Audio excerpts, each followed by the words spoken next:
gotcha is Justin's family is not worried about him. Okay, I don't know why the Shade Room did not update the story. I didn't see it. Correct me if I'm wrong, but the Shade Room got a direct message from Alex Spiro. Does no one find it odd? We want to talk about biases. No one finds it odd that Alex Spiro went to what was supposed to be a predominantly black blog to let him know that, oh, well, Justin is missing and whoop and all this other bullshit. Y'all don't find it odd? Why are we not giving official statements to official outlets? Because are we listening to bloggers or are we not? Because the Shade Room is a blog, correct? Okay. Well, anyway, a statement was given to the Shade Room, and then fast forward, TMZ updated the story. The family of Justin has not filed a missing persons report, so the LAPD don't need to look for somebody that their family is not even fucking worried about. So let's nip in the bud that Justin is not lost. He's not missing. He just apparently does not want to come and testify. So the prosecution is asking, well, can we maybe bring him in later?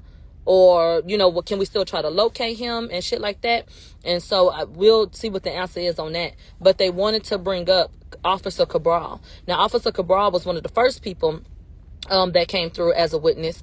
And she testified that she was on the scene. She's the one who handcuffed Kelsey and shit like that.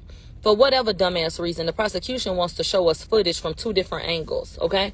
The body cam from her shit and then the body cam from someone else. There were things that were redacted, which I felt like, what the hell is it redacted for? Let us tell everything. But anyway, it was ruled that we can see both of the videos with the redactions. And so, you know, it was about, you know, well, what about when this was said and that was said? And I just feel like that was kind of suppressed. I don't feel like the defense is really getting the opportunity to argue very important things because, I mean, every time they say something of value, it turns into, well, let's stop that, okay? Hold on. Let me pin this, bitch. Thank you.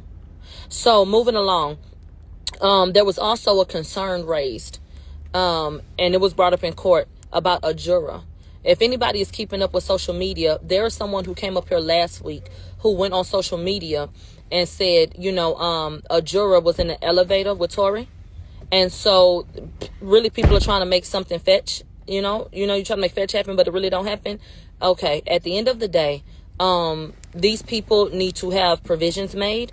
This is a public space, and you might end up on the elevator with somebody. You might end up in the stairwell with somebody. You might end up in the bathroom with somebody. At the end of the day, y'all need to keep them in a particular place. Make sure y'all have cars set up for these people. If y'all don't want any instance of them quite possibly being around particular people, then make sure that they don't. So that's something that the court needs to be paying attention to. Nothing will be found from that, and that is not even something to talk about. I'll let y'all know any updates on that.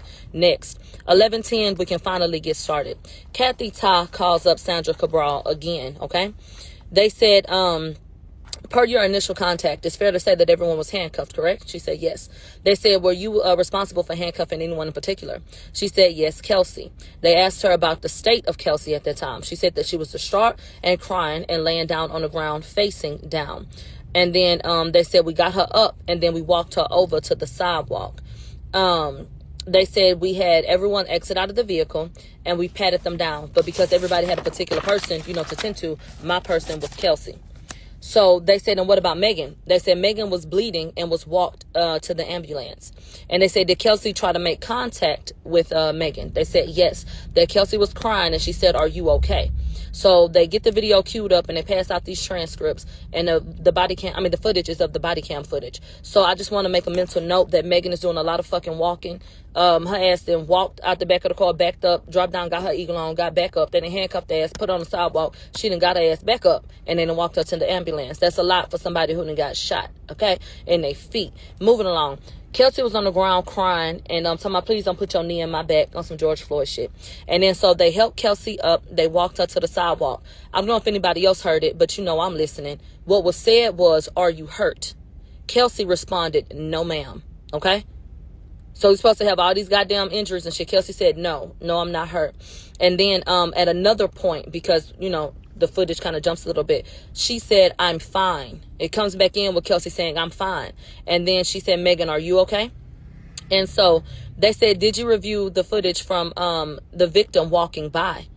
Cabral said, yes. So now we get this second video that is coming from the body cam footage of another officer named Officer